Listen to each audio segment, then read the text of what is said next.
사랑하는 성도 여러분, 이번 한 주간은 한국 교회가 우리 한국 국민들에게 고개를 숙인 그런 주간이었습니다.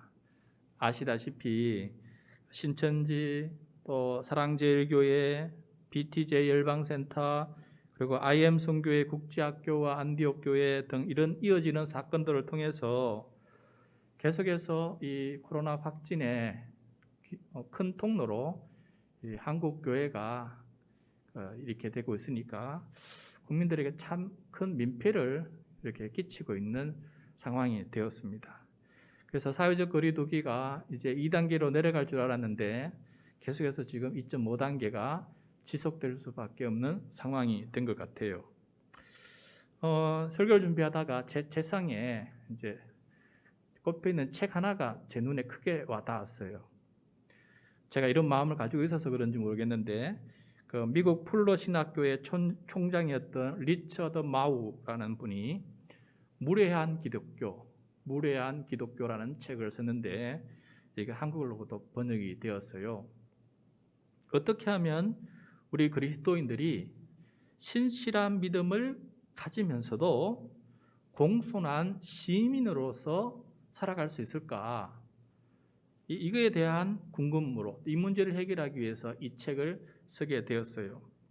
그리스도인들이 보수적인 신앙을 지키는 것도 중요하지만은 그와 동시에 다른 사람들과 대결하지 않으면서 공존하고 함께 더 나은 사회를 만들어갈 수 있을까 하는 고민에서 이 책이 쓰여지게 되었어요. 한마디로 요약을 하면은 우리가 기독교는 좋은 기독교가 되어야 되는데 무례한 기독교는 되지 말자 하는 게 이게 중심 메시지입니다. 저는 요즘 한국 개신교회가 이 사회에 무례한 시민으로서 지금 살아가고 있지 않나 하는 생각을 하게 되고 또 걱정이 많이 되었습니다. 이러한 것은 오히려 하나님께 영광이 되지 못한다라는 것을 우리는 꼭 명심해야 될 것 같습니다. 자, 이것을 생각하면서 오늘 본문 말씀을 묵상하다가 불현듯 이런 생각이 들었어요. 우리가 예수님께도 무례한 백성이 아닌가. 그러니까 우리 같이 살아가는 우리 백성들에게도 무례하지만은 우리가 그 근본 원인은 예수님께 무례한 제자로서 지금 살아가고 있기 때문에 이러한 일들이 일어나지 않나 한 생각이 들게 되었습니다. 오늘 말씀은 41절 보십시오. 41절 말씀입니다. 예수께서 대답하여 이르시되 믿음이 없고 패역한 세대여 내가 얼마나 너희와 함께 있으며 너희에게 참으리요. 자, 예수님은 무례한 사람들을 오래 참고 계시는 모습을 우리들에게 보여주고 있어요. 믿음이 없고 이 패역한 사람들의 무례함을 보면서 그들과 함께 있으면서 또 참고 인내하고 있는 이 모습들을 보여주는 거예요. 그래서 오늘 말씀을 통해서 우리의 무례함, 특히 우리 한국 백성들에게 무례함도 우리 마음속에 생각해야 되겠지만은 우리 주님께, 우리 하나님께 우리의 무례함이 무엇일까, 우리의 패역함이 무엇일까 하는 것을 한번 생각해보는 그런 시간이 되고 그것을 통해서 오늘 우리에게 주시는 하나님의 음성을 함께 경청했으면 좋겠습니다. 자, 어떤 사람이 소리를 지르면서 예수님께 찾아왔어요. 자신의 외아들이 귀신 들렸는데, 그러면 아들이 하나밖에 없는데 그때는 8명, 10명 놓을 시절 아니겠습니까? 근데 아들이 하나밖에 없으니까 얼마나 속상하겠습니까? 근데 그 외아들이 귀신 들렸다는 거예요. 그래서 제발 좀 고쳐달라고 하소연하면서 큰 소리 지르면서 예수님을 찾아오게 되었습니다. 여러분, 지난 그 주일 예배 때 귀신으로부터 해방된 여인들, 여제자들 이야기 우리가 함께 살펴보았지 않았습니까? 그 중에 첫 번째로 등장하는 여인 막달라 마리아 기억나시지요? 막달라 마리아는 귀신 들렸던 여인이었고 또 그 귀신으로부터 예수님 통해서 해방된 여인인데, 여러분 보통 귀신이 하나의 귀신을 걸리는데 막달라 마리아는 7 귀신이 들리지 않았습니까? 그 7 귀신이 들렸다는 삶은 어떠했을까요? 정말 귀신 들린 삶은 보통 힘든 비참한 삶이 아닐 것입니다. 그 모습을, 귀신 들린 사람의 모습을 오늘 우리에게 보여주고 있는데 한번 살펴보도록 하겠습니다. 오늘 말씀 38절과 39절이에요. 38절과 39절 제가 읽겠습니다. 무리 중에 한 사람이 소리질러 이르되 선생님 청컨대 내 아들을 돌보아 주옵소서. 이는 내 외아들이니이다. 39절 귀신이 그를 잡아 갑자기 부르짖게 하고 경련을 일으켜 거품을 흘리게 하며 몹시 상하게 하고야 겨우 떠나가나이다. 자, 39절 말씀을 보면은 귀신 들린 사람은 갑자기 부르짖습니다. 비명을 지릅니다. 그리고 경련을 일으킵니다. 온몸을 발작을 일으키는 것이죠. 입에 거품을 물고 거품을 흘립니다. 자기 몸을 때려서 몹시 상하게 합니다. 온몸이 멍자국이 됩니다. 그래 놓고는 또 귀신이 잠시 또 떠나갑니다. 그리고 또 지나면 또 귀신이 찾아와서 이 현상을 반복하고 있는 것이죠. 비참한 삶 아닙니까? 이 아들만 비참한 삶을 사는 게 아니라 이런 아들을 둔 가족 부모들도 동일하게 이런 비참한 삶을 살아갈 수밖에 없습니다.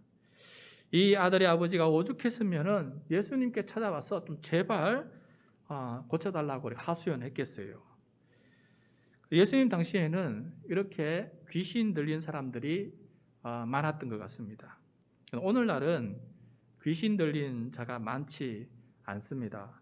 오늘날에는 정신질 환자들이 오히려 많은 것 같아요. 사회가 발전하고 또 현대화 될수록 귀신 들림보다는 정신질환이 더 중한 질병으로 우리에게 나타나고 있어요. 그런데 정신질환과 이 귀신 들림에는 어느 정도 연관성이 있다라는 겁니다. 어떤 연관성이 있나 하면은 대체로 정신이 건강하지 못할 때 귀신 들리는 게 쉽다는 거예요. 그런데 귀신 들림이든 정신질환이든 나타나는 증상이 매우 비슷해요. 정신질환이 깊어지면은 이중인격이 나타나게 되는데, 다른 말로 말하면은 목소리가 변하고 다른 사람처럼 말하고 행동하는 일들도 일어나게 돼요. 그래서 이게 귀신 들린 것인지 아니면 이것이 이중인격 정신질환인지 구분하기 힘들 때도 참으로 많습니다. 이렇게 구분하기 힘드니까 이제 요즘 교회에서도 귀신을 쫓아내는 기도도 하지만은 동시에 정신과 치료도 받도록 권유하고 있죠. 그래서 기도와 더불어서 치료도 받을 수 있도록, 정신과 치료도 받을 수 있도록 권유를 하게 되는데, 문제는 정신질환의 경우에 초기에 정신과 치료를 받으면은 금방 회복이 되는데, 많은 사람들이 정신질환이 깊어진 다음에야 이제 정신과를 찾기 때문에 치료하는 것이 여간 힘들고 또 오래 걸리는지 모릅니다. 그래서 이런 문제들이 현재 우리들의 모습인데, 보통 정신과 가는 것을 두려워하고 또 나는 정신적으로 괜찮다라고 이렇게 자부심을 가지기 때문에 정신과 가는 것이 자꾸 늦어지는 것을 보게 돼요. 귀신의 가장 큰 특징은 뭐니 해도 거짓말하는 것입니다. 간교하게 우리의 영과 우리의 마음과 육신을 무너뜨려요.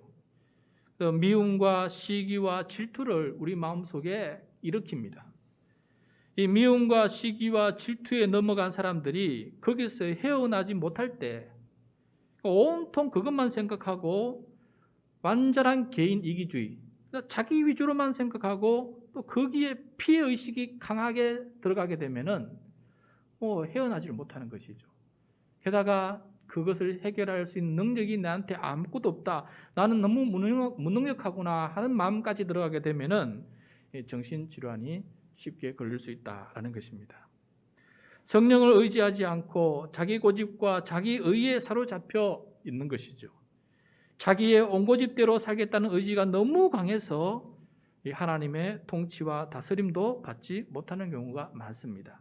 그때 귀신이 아주 조종하기 쉬운 상태가 되어버리는 것 같아요. 자, 귀신이 들려 자기 통제가 불가능할 때에는 먼저는 이제 귀신을 쫓아내어야 됩니다. 귀신을 꾸짖고 사로잡고 있는 사람에게서 나오도록 명령을 해야 된다라는 것입니다. 이미 귀신 들린 사람은 제 힘으로는 귀신을 쫓아내지 못해요. 그래서 곁에 있는 사람들이 귀신을 쫓아내어 주어야 합니다.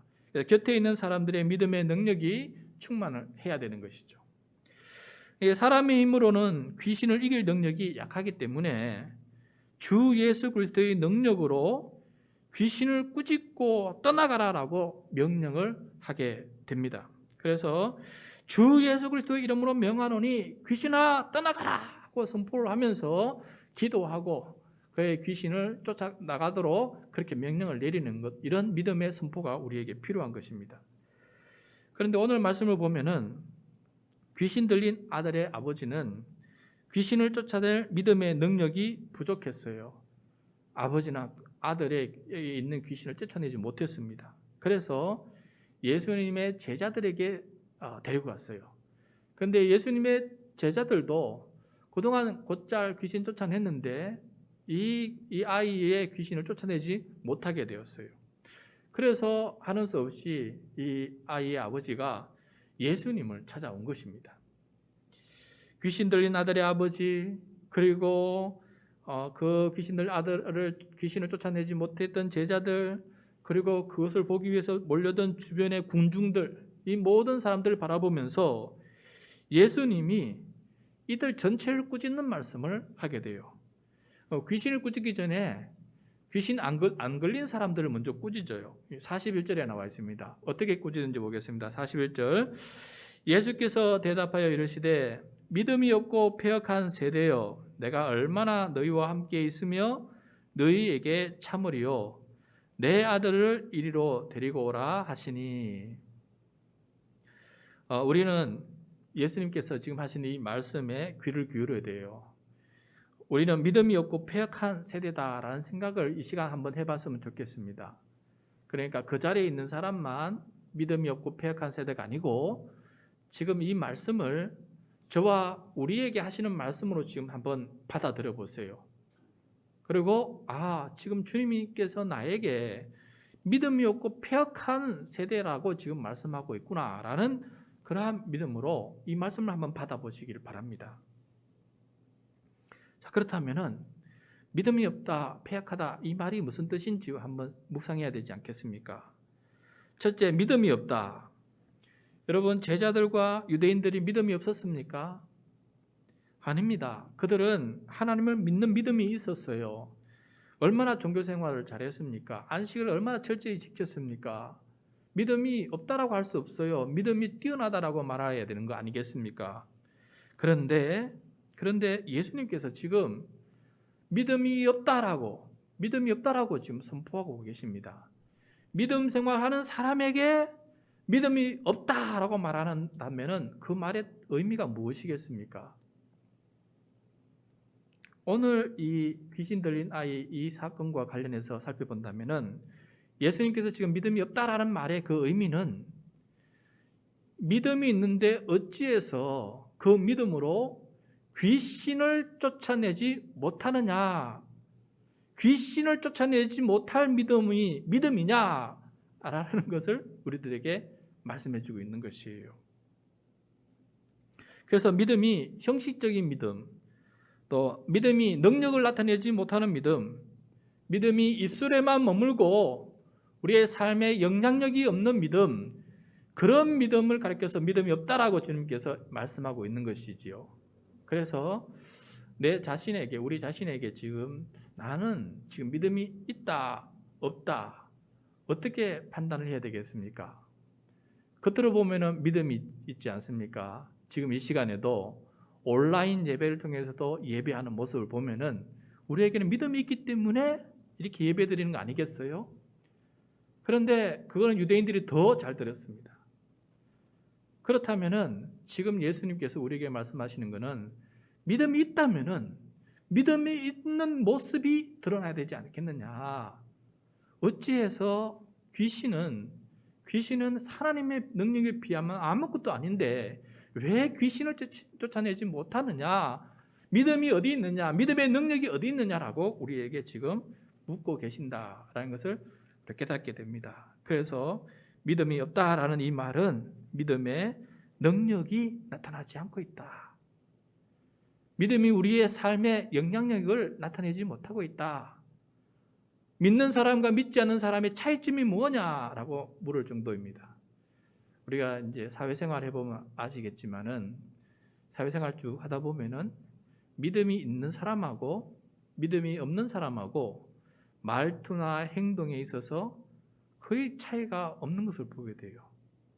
그래서 믿는 사람들이 이 사회 속에서 선한 영향력을 끼치지도 못하고 또 오히려 내가 교회 다닙니다, 믿음 생활합니다라는 말조차도 못하고 입안에 꾹 담아두고 혹시 상대방이 내가 믿음 생활하는 사람인 줄 알고 들킬까 싶어서 숨겨놓고 살아간다면은 그게 과연 믿음이 있는 사람입니까? 믿음이 없는 사람입니까? 주님은 오늘 믿는 사람들에게 너 믿음 없어 라고 말하는 이 말씀을 우리 각자가 명심해 듣고 나는 과연 믿음 생활을 하지만은 과연 믿음이 있는 것일까? 없는 것일까? 다시 한번 주님의 음성을 경청하고 내 자신을 살펴보는 그런 시간이 되었으면 좋겠습니다. 두 번째, 패역한 세대, 패역하다라는 거예요. 자, 이렇게 패역하다는 말은 믿음이 없다는 말보다 더 심각한 말이에요.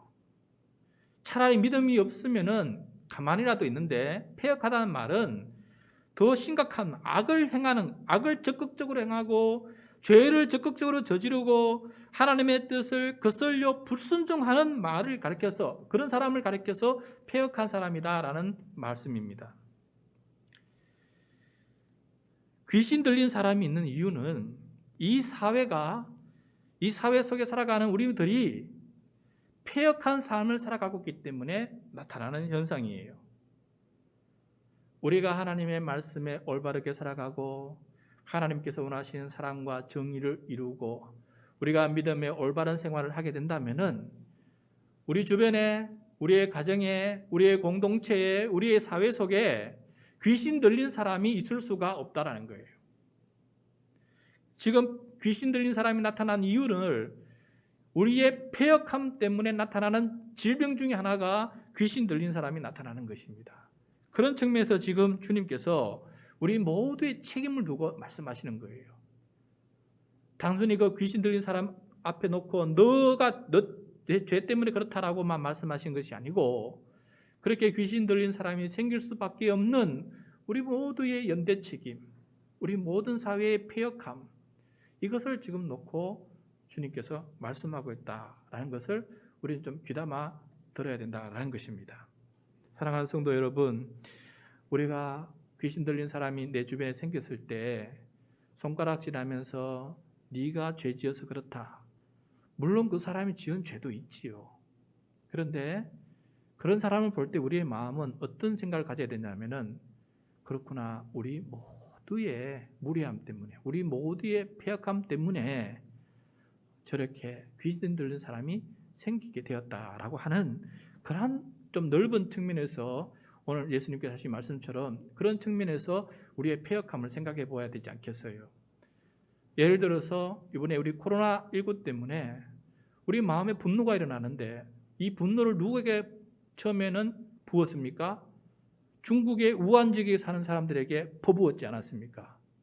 그런데 이제는 우리 한국교회가 이 백성들이 한국교회에다 퍼붓고 있어요. 이 분노를 어디다가 퍼부어야 되는데 어디에 퍼부어야 되냐 할 수 없으니까 대상이 나타나면 퍼붓는 거죠.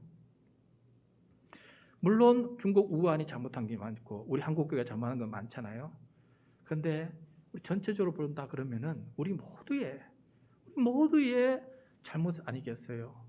이 자연을 함께 파괴시키고 이 자연을 동물과 식물을 함께 파괴시키고 그들의 영역을 너무 파괴시킨 것 때문에 이러한 바이러스가 활동하는 거 아니겠습니까? 그러므로 오늘 주님께서 우리에게 말씀하시는 것은 내 주변에 약한 사람이 생길 때에는 우리는 고개 숙여서 우리 모두의 약함을 생각해보는 그런 사람이 되어야 되겠다라는 것입니다. 자, 이렇게 주님께서 말씀하시고 난 다음에 그럼에도 불구하고 예수님의 마음은 긍휼이 풍부했어요. 그 긍휼이 여기시고 이 믿음 없고 패역한 백성들을 떠난 것이 아니고 그 그 믿음 없고 패역한 백성들 속에서 그들과 끝까지 함께 있으면서 그들을 치유하고 그들을 회복해 나가시는 예수님의 이 치유 사역은 변함이 없는 것을 보게 됩니다. 그래서 예수님은 귀신 들려 거꾸러지고 심한 경련을 일으키는 아들을 데리고 오라고 말씀해요. 데리고 왔습니다. 그리고 그 귀신 들린 아이를 귀신에서 해방시켜줘요. 42절 말씀입니다. 42절. 올 때에 귀신이 그를 거꾸러뜨리고 심한 경련을 일으키게 하는지라 예수께서 더러운 귀신을 꾸짖으시고 아이를 낫게 하사 그 아버지에게로 도로 주시니. 자, 여기서 첫째, 예수님은 더러운 귀신을 꾸짖으십니다. 여러분, 귀신은 꾸짖자의 대상이에요. 꾸짖어야 돼요. 예수님은 더러운 귀신, 특히 이 악한 영에게 다른 본문을 보면 너는 누구냐라고 물어봐요. 너는 누구냐라고 물을 때 그 귀신들은 자신이 누군지를 밝혀요. 그러고 난 다음에 예수님은 그것이 악한 영임을 확인하고 난 다음에 하나님의 자녀를 괴롭히지 말고 그 하나님의 자녀에서 너는 떠나가라 라고 꾸짖으시면서 떠날 것을 명령하시는 것을 보게 돼요. 그 명령에 이 귀신은 떠나게 되고 다른 곳을 찾아 나서게 되는 것을 보게 됩니다. 여러분, 우리에게는 더러운 귀신을 꾸짖을 권세가 있고 또 믿음이 있으면 그 능력을 발휘할 수가 있다라고 주님께서 우리에게 말씀해 주셨어요. 그러므로 우리는 귀신 들린 사람이 있을 때에는 그 귀신이 누군지 물어보고 꾸짖고 떠나라가 선포하고 하나님 믿음으로 강력하게 선포하면서 그 귀신을 이겨나가는 사람이 되어야 된다는 겁니다. 그런데 제가 초대에 말씀한 것처럼 우리가 귀신 들린 사람, 그렇게 귀신에 사로잡힌 사람을 보기는 것이 쉽지가 않아요. 우리도 그렇게 귀신에 사로잡힐 정도로 그렇게 믿음이 허술하진 않습니다. 그런데 이 귀신이, 사탄이, 악한 영이 장난을 자꾸 쳐요. 아담과 하와에게 찾아가서 장난치셨듯이, 그다음에 예수님께서 40일 광야에서 금식 기도할 때 마귀가 찾아가가지고 장난을 쳤듯이 아주 미묘하게 사소한 음성으로 우리를 유혹하고 우리에게 찾아와서 우리를 무너뜨리는 일들을 지금도 끊임없이 하고 있다는 것이에요.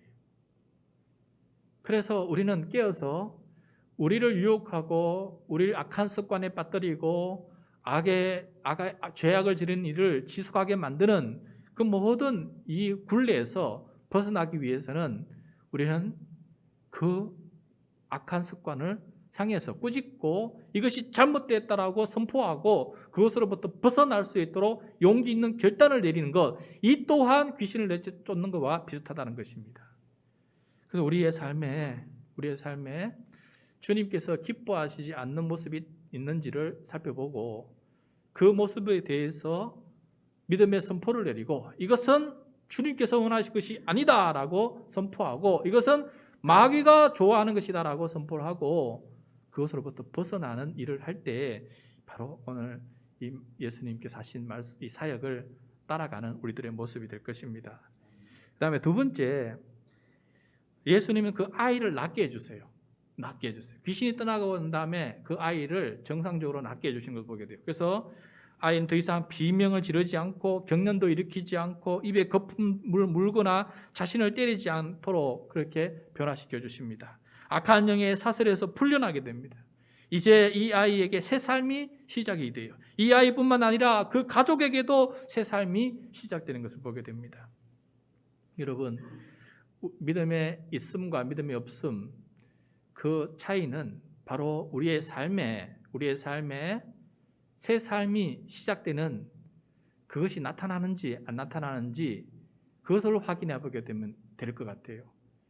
우리가 예수님의 능력으로 믿음 있는 사람은 믿음의 선포를 하고 과거의 잘못된 관습에서 벗어나서 새 삶을 살아갈 수 있는 사람으로 주님께서 변화시켜 주시는데 이 치유와 회복의 능력이 우리에게 나타날 때 그때 우리의 믿음이 있다.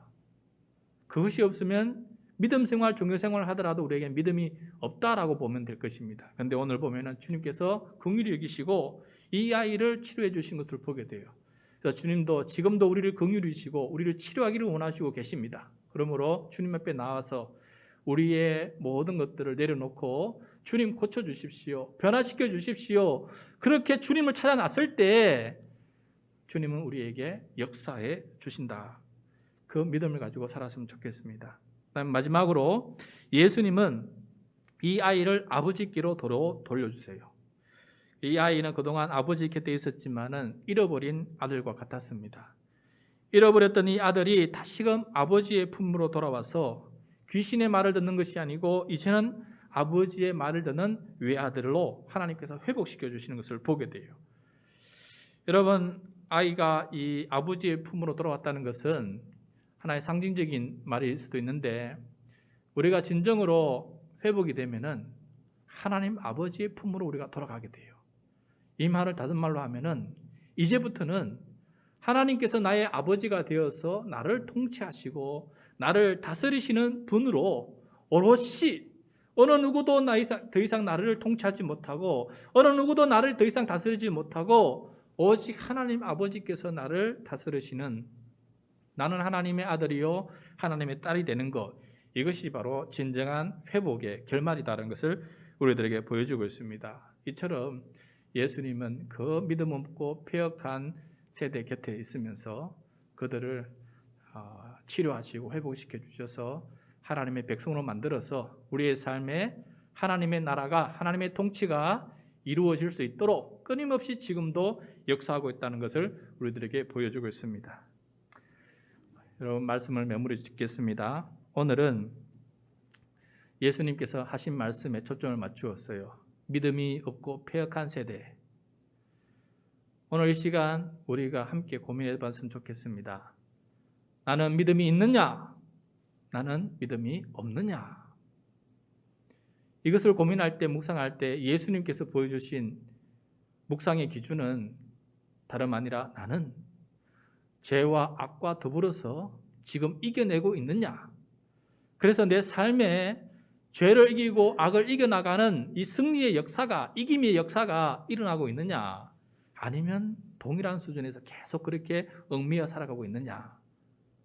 라는 것을 우리들에게 말씀해 주고 있습니다. 고로 오늘 나는 믿음이 참 믿음의 의미라고 하는 설교 제목을 이렇게 제가 세웠는데, 참 믿음이라는 것은 입술의 고백에만 머무는 것이 아니라 그 믿음 때문에 내 삶과 내 삶의 주변에 영향이 나타나서 내가 변하고 가정이 변하고 공동체가 변하는 역사가 나타날 때, 그때서야 내가 정말 믿음이 있는 사람이구나, 그렇지 않다면 나는 지금 믿음이 없구나 하면서 내 믿음을 다시 한번 점검하면서 큰 믿음의 소유자로, 진정한 믿음의 소유자로 성장하고 성숙하는 우리 모두가 될 수 있기를 축복합니다.